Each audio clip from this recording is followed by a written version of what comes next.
ಡಯಾಬಿಟಿಸ್ಗೆ medicine ತಗೊಂಡು sugar control ನಲ್ಲಿದ್ದೀರಾ? ಮೆಹಾಟೋನ್ ಕೇರಳದ Ayurveda formulation ಇಡೀ ಮೆಟಾಬಾಲಿಕ್ ಬ್ಯಾಲೆನ್ಸ್ ಅನ್ನೇ ರಿಪೇರಿ ಮಾಡಿಬಿಡುತ್ತೆ. ಮೆಹಾಟೋನ್ ದೀರ್ಘಕಾಲದ ಸಹಜ ಜೀವನಕ್ಕೆ ಸಹಾಯ ಮಾಡುತ್ತದೆ. ನೀವೆಲ್ಲರಿಗೂ ಕೂಡ ಬಾಸ್ ಅನ್ನುವಂತಹ ಸಿನಿಮಾ ಬಗ್ಗೆ ಗೊತ್ತಿರಬೇಕು. ಸಿನಿಮಾ ಏನು ರಿಲೀಸ್ ಆಗಿಲ್ಲ, ಆದರೆ ಈ ಒಂದು ಸಿನಿಮಾ ರಿಲೀಸ್ಗೂ ಮುಂಚೆನೆ ತನ್ನ ಟೈಟಲ್ ಮುಖಾಂತರನೇ ಇಡೀ ರಾಜ್ಯಾದ್ಯಂತ ಸಂಚಲನ ಸೃಷ್ಟಿ ಮಾಡಿತ್ತು. ಯಾಕೆ ಅಂತಂದ್ರೆ ಈ ಬಾಸ್ ಅಂದ್ರೆ ಈ ಒಂದು ಬಾಸ್ ಸಿನಿಮಾ ಎಲ್ಲೋ ಒಂದು ಕಡೆ ರೇಣುಕಾ ಸ್ವಾಮಿಯ ಕೊಲೆ ಪ್ರಕರಣಕ್ಕೆ ಸಂಬಂಧಪಟ್ಟಂತೆ ಇರುವಂಥ ಆ ಕಥೆಯ ಹಂದರ ಹೊಂದಿರುವಂತಹ ಸಿನಿಮಾ ಅನ್ನುವಂಥ ಸುದ್ದಿ ದೊಡ್ಡ ಮಟ್ಟದಲ್ಲಿ ಚರ್ಚೆ ಆಗಿತ್ತು. ಆ್ಯಂಡ್ ಅದಕ್ಕೆ ಸಂಬಂಧಪಟ್ಟಂತೆ ದರ್ಶನ್ ಹಾಗೂ ವಿಜಯಲಕ್ಷ್ಮಿ ಕೂಡ ಕೋರ್ಟ್ ಮೆಟ್ಟಿಲೇರಿತು. ಸೊ ಈಗ ಇದೇ ತಿಂಗಳ 19ಕ್ಕೆ ಈ ಬಾಸ್ ಸಿನಿಮಾ ರಿಲೀಸ್ ಆಗಬೇಕಾಗಿತ್ತು.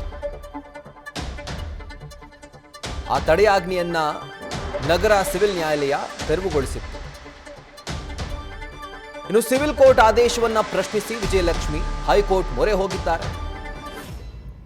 ತಕ್ಷಣ ಮಧ್ಯಂತರ ತಡೆಯಾಜ್ಞೆ ನೀಡುವಂತೆ ಅವರು ಮನವಿಯನ್ನ ಮಾಡಿಕೊಂಡಿದ್ದಾರೆ. 19ನೇ ತಾರೀಕು ಈ ಸಿನಿಮಾ ರಿಲೀಸ್ ಆಗ್ತಾ ಇದೆ, ಅಂದ್ರೆ ಕೇವಲ 3 ದಿನ ಬಾಕಿ ಇದೆ. ಈಗ ಜಸ್ಟ್ ಆ ಒಂದು ಸಿನಿಮಾದ ಟ್ರೈಲರ್ನ ಝಲಕ್ ನೋಡಿದ್ರಿ ನೀವು.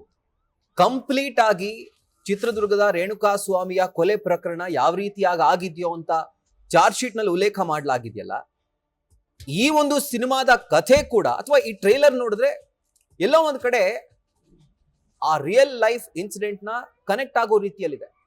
ಸೊ ಹೀಗಾಗಿ ಅಂಡ್ ಚಿತ್ರದ ಟೈಟಲ್ ಕೂಡ ಬಾಸ್ ಅಂತ ಇಟ್ಟಿರೋದ್ರಿಂದ ಎಲ್ಲೋ ಒಂದ್ ಕಡೆ ದರ್ಶನ್ ಅವರ ಅಥವಾ ರೇಣುಕಾ ಸ್ವಾಮಿಯ ಕೊಲೆ ಪ್ರಕರಣ ಏನಿದೆ ಆ ಪ್ರಕರಣಕ್ಕೆ ಹೋಲುವಂತಹ ಸಿನಿಮಾ ಇದು. ಇನ್ನಷ್ಟು ತೇಜೋವಧೆ ಆಗುತ್ತೆ ಅಂತ ಹೇಳಿ ದರ್ಶನ್ ಜೊತೆಗೆ ವಿಜಯಲಕ್ಷ್ಮಿ ಇಬ್ರು ಕೂಡ ಕೋರ್ಟ್ ಮೊರೆ ಹೋಗಿದ್ರು. ಸಿವಿಲ್ ಕೋರ್ಟ್ ನಲ್ಲಿ ಈ ಒಂದು ಸಿನಿಮಾಗೆ ಕೊಟ್ಟಿದ್ದಂತಹ ತಡೆಯಾಜ್ಞೆ ತೆರವುಗೊಳಿಸಲಾಯಿತು. ಈಗ ಹೈಕೋರ್ಟ್ ಮೊರೆ ಹೋಗಿದ್ದಾರೆ ದರ್ಶನ್ ಪತ್ನಿ ವಿಜಯಲಕ್ಷ್ಮಿ.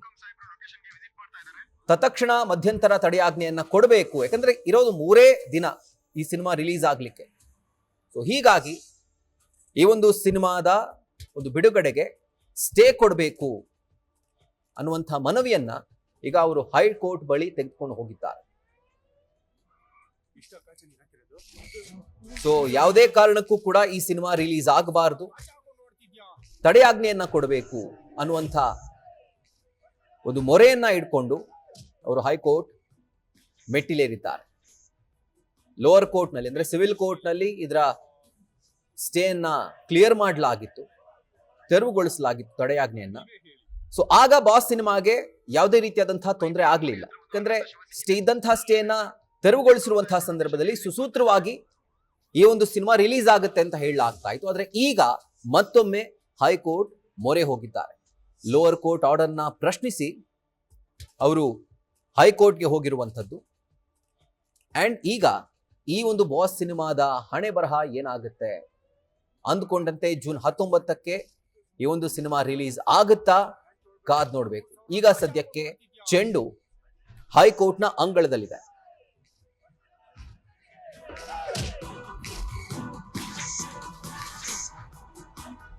ಶ್ರೀಮತಿ ಶೀಲಾ ಯಾರು ನೀವೇ ಹೇಳಿ.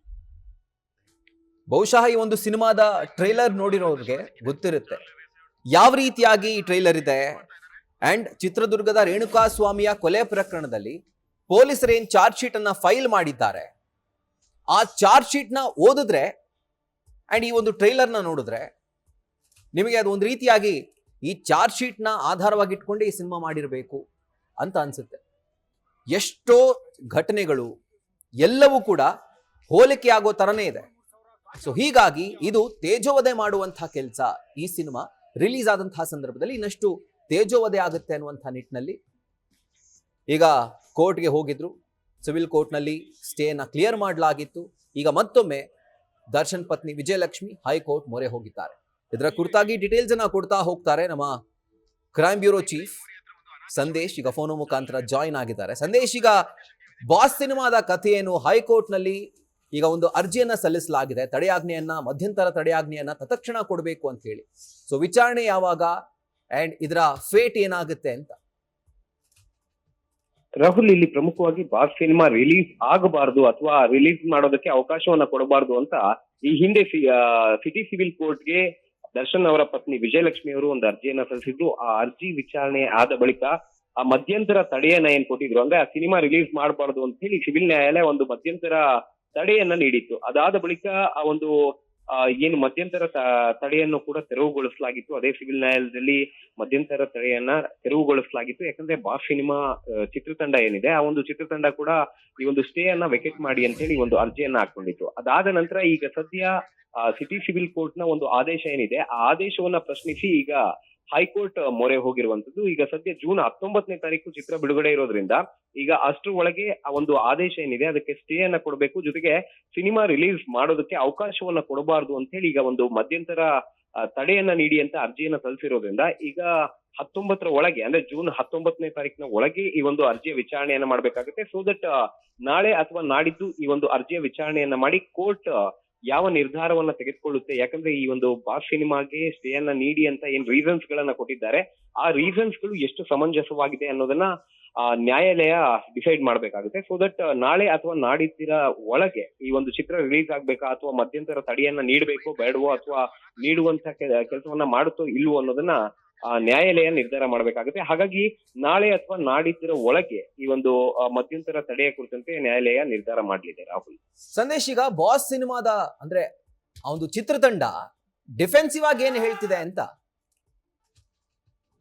ರಾಹುಲ್, ಇಲ್ಲಿ ಪ್ರಮುಖವಾಗಿ ವಿಜಯಲಕ್ಷ್ಮಿ ಅಂದ್ರೆ ದರ್ಶನ್ ಅವರ ಪತ್ನಿ ವಿಜಯಲಕ್ಷ್ಮಿ ಸಲ್ಲಿಸಿರುವಂತಹ ಮಧ್ಯಂತರ ತಡೆ ಕೋರಿ ಸಲ್ಲಿಸಿರುವಂತಹ ಒಂದು ಅರ್ಜಿ ಏನಿದೆ, ಆ ಅರ್ಜಿಯಲ್ಲಿ ದರ್ಶನ್ ಅವರಿಗೆ ಸಂಬಂಧಪಟ್ಟಂತ ಅಥವಾ ಈ ಒಂದು ರೇಣುಕಾಸ್ವಾಮಿ ಕೊಲೆ ಪ್ರಕರಣ ಏನಿದೆ, ಈ ಕೊಲೆ ಪ್ರಕರಣಕ್ಕೆ ಸಂಬಂಧಪಟ್ಟಂತೆ ಇಲ್ಲಿ ಸಾಕಷ್ಟು ವಿಚಾರಗಳನ್ನ ಈ ಸಿನಿಮಾದಲ್ಲಿ ಮೆನ್ಷನ್ ಮಾಡಲಾಗಿದೆ. ಹಾಗಾಗಿ ಇದರಿಂದ ಎಲ್ಲೋ ಒಂದು ಕಡೆ ಈಗ ನಡೀತಿರುವಂತಹ ಟ್ರಯಲ್ಗೆ ಸಮಸ್ಯೆ ಆಗುತ್ತೆ, ಅಥವಾ ಒಂದು ವೇಳೆ ಏನಾದ್ರು ವಿಚಾರಣೆ ಮುಗಿದ ಬಳಿಕ ಇಲ್ಲೇನಾದ್ರೂ ನಿರಪರಾಧಿ ದರ್ಶನ್ ಮತ್ತೆ ಬೇರೆ ಆರೋಪಿಗಳು ನಿರಪರಾಧಿ ಅಂತ ಬಂದ್ರೆ ಈಗ ಅವರು ಸಿನಿಮಾದಲ್ಲಿ ತೋರಿಸಿರೋದೆಲ್ಲವೂ ಕೂಡ ಸಮಾಜದಲ್ಲಿ ಇಂಪ್ಯಾಕ್ಟ್ ಆಗುತ್ತೆ ನನ್ನ ಗಂಡನ ಮೇಲೆ ಅನ್ನೋದನ್ನ ಪ್ರಮುಖವಾಗಿ ಮೆನ್ಷನ್ ಮಾಡ್ತಾರೆ.